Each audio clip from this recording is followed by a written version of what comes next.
할렐루야. 예. 주변이 많이 시끄럽습니다만 우리가 또 방금 말씀하신 것처럼 하나님의 말씀에 잠깐 이렇게 귀 기울이고 집중하는 시간이 되기를 바랍니다. 제목에서 얘기한 것처럼 오늘은 도피성으로 들어가라 라고 이제 제목을 잡고 말씀을 드립니다. 도피성이라고 얘기했지만 사실은 쉽게 얘기하면 도피 도시예요. 도시. 예, 뭐 그렇게 큰 옛날에 이스라엘의 큰 도시는 아니었지만 인구 1000명 이상이 살고 있는 작은 도시였습니다. 그 도시들이 이스라엘 땅에 이제 6군데에 걸쳐서 이 도피 도시들이 마련이 됩니다. 이것은 하나님께서 모세에게 말씀하신 명령이었어요. 이 도시에 특별한 목적이 있었던 것입니다. 말 그대로 도피하는 도시다, 피난하는 도시다라는 뜻입니다. 피난처란 뜻이에요. 그렇게 해서 이스라엘이 이렇게 지도가 있으면 서편으로, 이 중앙 쪽으로, 그 다음에 요르단강 아시죠? 우리가 요단강이라고 표현하는 그 요르단강이 있고, 서편에 이제 땅들이 있으며 또 동쪽으로 땅들이 있습니다. 그런데 이것을 공평하게 나눠서 서쪽에 하나, 둘, 셋, 동쪽에 하나, 둘, 셋 해서 총 6군데의 이 도피 도시를 하나님께서 마련하신 거예요. 그런데 이 도피 도시엔 어떤 사람들이 살고 있냐면 일반 그 이스라엘 평민들이 사는 것이 아니라 레위 지파라고 하는 특별한 하나님의 사람들로서 부르심을 받은 사람들이 살고 있는 도시가 이 도피 도시입니다. 그래서 48개의 이 레위 사람들에게는 특별한 도시들을 하나님께서 허락하셨는데, 그 중에 이제 6개의 도시를 하나님께서 피난할 수 있는 피난처, 도피할 수 있는 도시로 마련을 하신 겁니다. 자, 그런데 여기는 어떠한 사람들이 들어가느냐 하면, 자, 우리 이제 오늘 그 어떠한 사람들이 들어가는지에 대해서 한번 보겠습니다. 자, 어떠한 사람이 이제 율법이 정해졌어요. 율법에 의하면 반드시 죄에 대해서, 심각한 죄에 대해서는 죽음으로써, 죽을 수밖에 없는 그런 심판이 처해지는 심각한 죄들이 있습니다. 예를 들자면 우상숭배를 했다든가, 간음을 저질렀다든가, 뭐 그런 식으로 해서 심각하게 죄를, 뭐 동성애를 저질렀다든가 하는 식으로 해서 아주 사악한 그런 죄들에 대해서는 이스라엘 백성들이 일어나서 돌로서 그 사람들 쳐 죽인 겁니다. 그렇게 해서 다 죽이는 것이 마땅해요. 예를 들어서 어떠한 사람이 살인을 저질렀습니다. 어떠한 사람을 이제 몽둥이로 때려서 죽이건 돌로 쳐서 죽이건 사람을 의도적으로 죽였다고 쳐봅시다. 그럼 이 사람도 역시 그 죽음에 대해서 죄를 물어야 되기 때문에 반드시 사형을 당해야 되는 것입니다. 그러니까 구약의 법은 뭐냐면 눈에는 눈, 이에는 이예요. 어떤 사람의 목숨을 해쳤으면 그 사람도 자기의 목숨으로 그 죄를 감당해야 된다는 뜻입니다.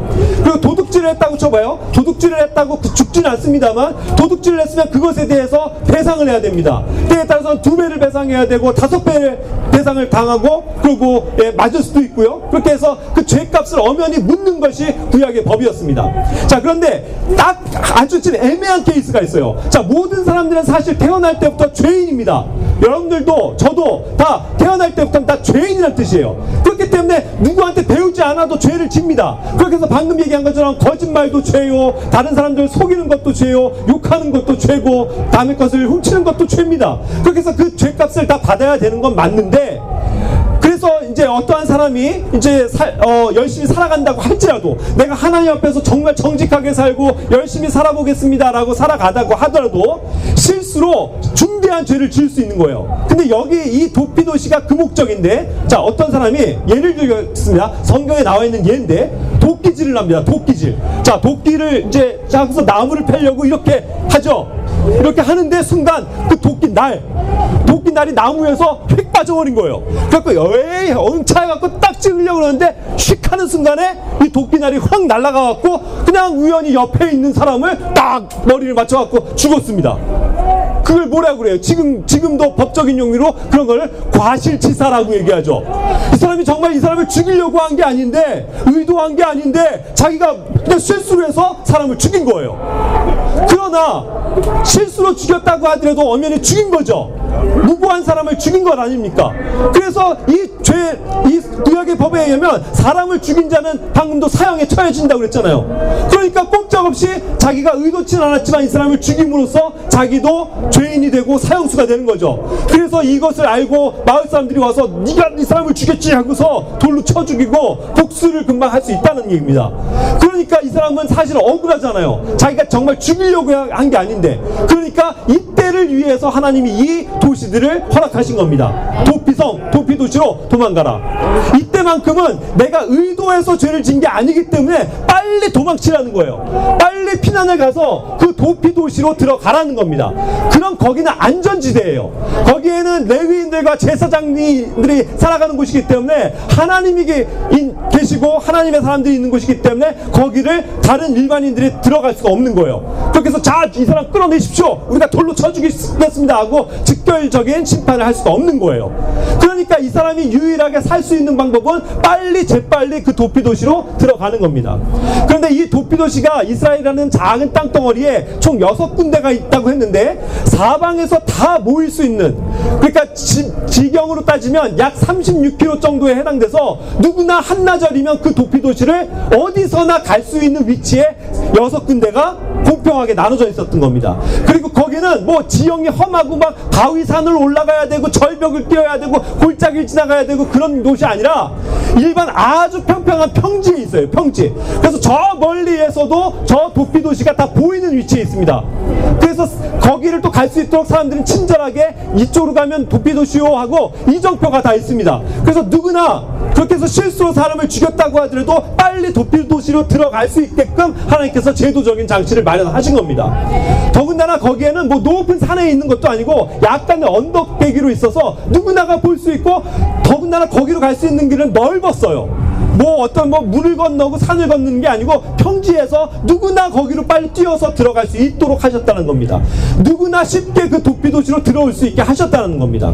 자, 그렇게 해서 이제 그가 도피 도시로 딱 들어갔습니다. 그럼 이제 취해 법권이 되는 거예요. 더 이상 거기에 죄를 물어서 이 사람을 끌어내서 죽이지 않습니다. 그러나 어쨌든 죽은 사람과 죽은 사람의 가족은 억울하죠. 그러니까 이거는 심판을 해야 됩니다 해갖고 이제 공정한 심판을 열게 됩니다. 재판을 하는 거예요. 제사장이 참여한 가운데, 그리고 거기에 있는 장로들이 참여한 가운데 이 사람이 정말로 의도를 해서 죽였는지 아니면 정말로 의도치 않았는데 실수로 죽였는지를 판가를 하게 됩니다. 그래서 그것이 맞다고 하면 그 도피 도시 안에서 그냥 안전하게 살아갈 수 있도록 하는 거예요. 그런데 이 사람이 거기서 또 평생 사는 것이 아니라 이제 여기에서 자유를 얻고 다시 나올 수 있는 유일한 방법은 그 도시에 살고 있는 제사장 있죠. 그 심판을 했었던 그 제사장이 이제 생명을 다해서 죽으면 드디어 그 제사장이 죽음으로써 이 유예가 되어 있는 시간이 끝나는 겁니다. 그때 이제 드디어 도피 도시에서 나와서 자기의 본 집으로 갈 수 있어요. 그렇게 해서 거기에서 자기가 실수로 죽인 사람에 대해서 당연히 미안한 건 있죠. 그래서 배상도 하고 하면서 다시 화평하게 살아갈 수 있도록 하십니다. 이것이 이제 도피 도시의 목적입니다. 자, 그런데 이것을 성경에서 구약에서 이스라엘의 어떠한 그런 과실에 대한 사건들을 해결하시기 위한 방식이었지만 우리에게도 이것을 한번 적용해 보자는 거예요. 항상 성경을 통해서 우리는 우리의 삶에 적용해 보는 것이 중요한 것입니다. 뭡니까? 우리도 죄를 질 수 있다는 거예요. 그래서 우리는 항상 죄인으로 태어나서 언제나 죄를 짓습니다. 그런데 어떤 죄들은 자기가 의도해서 죄를 져요. 아까도 얘기한 것처럼 사형에 해당되는 죄. 내가 일부러 하나님을 버리고 우상 숭배합니다. 이거 모르고 한 거예요? 아니죠. 자기가 잘못한 거죠. 불륜을 저질렀습니다. 간음을 저질렀어요. 이래선 안 된다는 걸 알면서도 죄를 진 거죠. 그러니까 이거는 당연히 사형에 해당되는 것입니다. 그렇죠? 그런데 그리고 어떤 사람을 내가 의도적으로 쳐서 죽였으면 그거는 사형에 해당되는 게 맞습니다. 하지만 어떠한 죄들은 내가 의도하지 않았는데도 내가 가지고 있는 어떤 죄성 때문에 의도치 않았는데도 죄를 질 때도 있다는 거죠. 그럼 그런 거에 대해서 어떻게 용서를 받느냐 하는 겁니다. 사실 우리는 많은 사람들이 선하게 살려고 노력들을 해요. 하나님이 계신다는 걸 인정하면서 내가 정말 죄 안 짓고 살아야지 할 수도 있습니다. 하지만 우리 본연에 남아있는 이 본성이 죄를 안 질 수는 없는 거예요. 그래서 의도치 않게 내가 다른 사람들을 죽일 수도 있고 살인을 저지를 수 있다는 겁니다. 그런 걸 가정해 보자는 거예요. 그것은 내가 짓고 싶어서 진 죄가 아니라 실수해서 잘못해서 순간 잘못 생각하고 잘못 판단해서 짓는 죄들이 얼마나 많습니까? 그런데 그것마저도 넌 무조건 죄 졌으니까 죽어야 돼라고 하나님이 심판하신다면 살아남아 있을 사람이 어디 있어요? 그렇죠. 그러니까 하나님께서 이러한 제도를 주심으로써 우리가 실수로 죄들에 대해서는 하나님께서 나아가서 하나님 용서해 주십시오, 제가 정말 모르고 했습니다 라고 솔직하게 인정하고 자백하고 용서를 구하면 죄를 용서받을 수 있는 그런 제도를 주신 것 아닙니까? 그렇다고 한다면 우리에게도 소망이 있는 거예요. 어떠한 죄를 져도, 그렇죠? 심지어는 사람을 죽이는 죄를 지었다 하더라도 정말 그것이 나의 어떤 죄의 본성에 의한 것이었지 내가 의도해서 그런 것이 아니다라는 것이 판명된다면 선한 양심을 가지고 하나님께 나오면 되는 겁니다. 그래서 여기에 주제처럼 그 도피 도시로 들어가면 되는 거예요. 그게 믿음입니다. 오늘 얘기한 것처럼. 뭐가 믿음이에요? 하나님께서 도피할 수 있는 도시를 마련해 주셨다고요. 그것이 피난처입니다.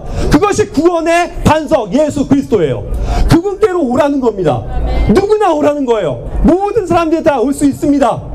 다 보여요. 아, 저기로 가면은 피난도시구나, 내가 거기 가면 살 수 있구나, 이것을 알고 예수님께로 나아오란 얘기죠. 그 의미를 담고 있는 것입니다. 그렇기 때문에 여러분, 저나 여러분이나 태어날 때부터 죄를 가지고 태어났고 죄를 안 지려고 노력을 해도 어쩔 수 없이 죄를 짓는 그러한 죄의 삶을 살았을 겁니다.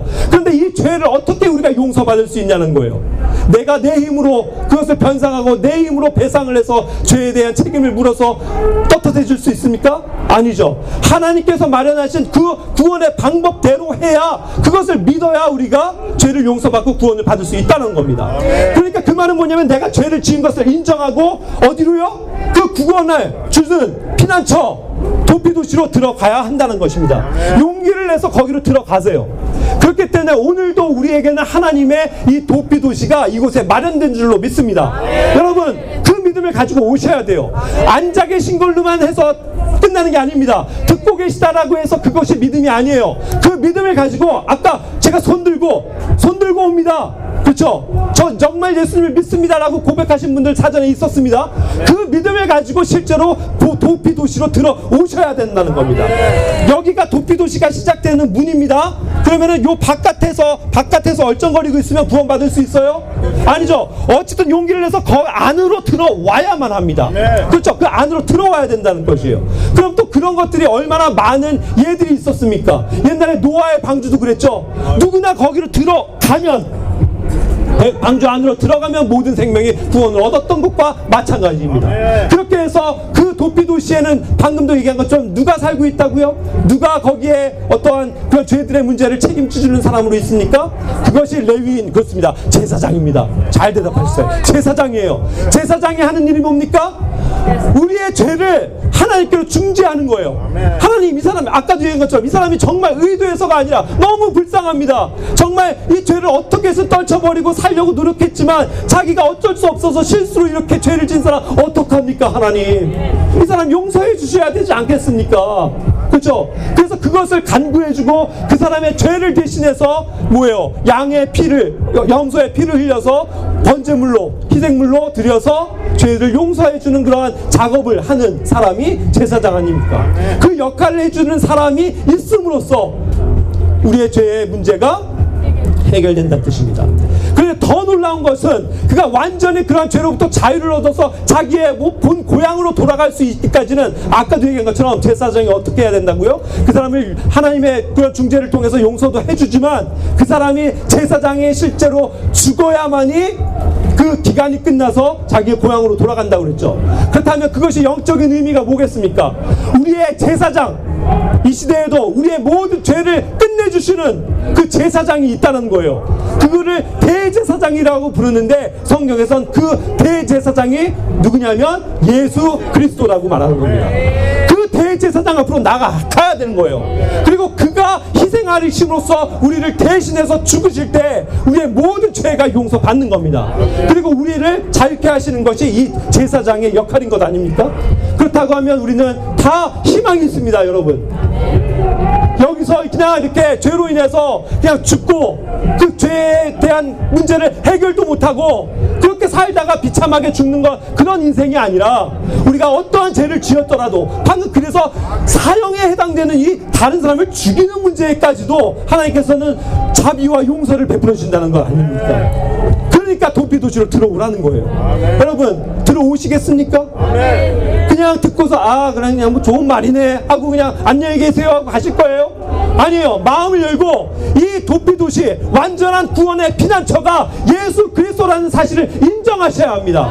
그리고 그 전에 뭐예요? 어쩔 수 없이 저는 죽을 수밖에 없는 죄인입니다. 하나님 그걸 시인하셔야 된다는 거예요. 자기가 죄인인 걸 깨달아야 저의 죄 문제를 해결해 주십시오 하고 나올 것 아닙니까?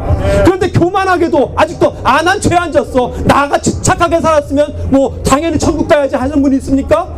내 삶을 자랑할 수 있는 분이 있어요? 절대 그렇지 않습니다. 우리의 이 누추한 죄, 이 문제 모두가 다 가지고 있거든요. 그것을 주님 앞으로, 하나님 앞으로, 예수님 앞으로 가져와서 해결받아야 한다는 뜻입니다. 그래야 그것이 피난처잖아요. 그래야 안전한 구원의 장소잖아요. 여러분, 이 한 끗의 차이가 얼마나 중요한 것입니까? 내가 어떠한 죄를 저질렀어도, 사람을 죽이는 죄를 심각하게 저질렀더라도, 그죠? 그 예수님이 계신 곳으로 와서 들어오기만 하면 구원받는다고 하시는데 왜 머물거리시는 거예요? 그렇죠? 거길 들어와야죠. 다시 한번 말씀드립니다. 앉아만 계시면 안 돼요. 듣고만 계시다고 끄덕끄덕 한다고 해서 믿음이 아닙니다. 마음을 열어서 그 일을, 구원을 이루시는 분이 오직 예수 그리스도라는 분. 예수님이 나의 죄를 대신해서, 그렇기 때문에 제사장으로서 대신 십자가에서 피 흘려 죽으시고, 그렇죠? 죽으셨다가 장사 지낸 바 되었다가 셋째 날에 살아나신 것, 그래서 나를 영원한 생명으로 인도하시는 그 구원자가 되신다는 것, 그것을 마음으로 어떻게 해요? 믿으실 때, 받아들이실 때, 그렇습니다, 하나님이 저의 구원자가 되시는 것을 믿습니다 라고 받아들일 때 우리는 어디에 있는 거예요? 여기 앉아 계신 것이 아니라 하늘나라에 앉아 계신 겁니다. 그 믿음으로 인해서 이미 그 구원의 영원한 구원처가 되시는 그 하늘나라 천국에 우리가 가 있게 되는 줄로 믿습니다. 그것을 꼭 기억하셔야만 해요. 예수님이 도피도시입니다. 예수님이 피난처세요. 예수님이 유일한 구원이십니다. 여러분, 다른 데서도 어떠한 것으로도 해결할 수 없는 그 구원의 방법을, 죄로 인해서 내가 죽을 수밖에 없지만 그 도피처가 되시는 예수님께 나아가기만 하면 내가 구원받을 수 있다는 이 엄청난 사실, 그것이 은혜요 하나님의 사랑인 줄로 믿습니다. 그 사랑을 꼭 받아들이시기 바랍니다. 마음으로 믿으셔야 돼요. 제가 다시 한번 기도할 때 그 사실을 정말 기억하면서 자신의 믿음으로 고백하시길 바라고, 또한 감사하시길 바랍니다. 그래서 우리 구원자 되신 예수님을 통해서 우리 다 같이 하늘나라 천국에서 만납시다. 감사합니다. 이 새해 첫날에, 첫 달에, 그쵸? 우리가 이 구원의 말씀을 듣고 확신하면서 자유를 누릴 수 있다는 것이 얼마나 감사한 일입니까? 다 같이 기도하시겠습니다. 하나님 감사합니다. 예수님께서 나의 구원자가 되심을 믿습니다. 나의 피난처 되심을 믿습니다. 제가 어떠한 죄를 지었더라도 피난처가 되시는 그 예수님께, 그 도피의 성, 도피 도시로 우리가 피난하기만 하면 우리의 죄를 용서하시고 우리를 자유케 하시는 주님을 믿습니다. 그것을 위해서 예수님이 나를 대신해서 십자가에서 못 박혀 죽으시고 피 흘려 주시고 나의 죄를 용서해 주셨으며, 셋째 날에 죽으신 가운데서 다시 살아나심으로 저의 구원이 되어주시고 영원한 생명이 되어주시고 부활이 되어주시는 것을 믿습니다. 그 공로로 우리가 하나님께로 나아갈 수 있는 것을 인해서 감사를 드립니다. 이 믿음과 확신을 가지고 살아가는 저희들 될 수 있도록 인도해 주시옵소서. 이 시간도 구원자 되신 하나님을 찬양합니다. 우리 주 예수 그리스도의 이름으로 기도드립니다. 아멘. 감사합니다.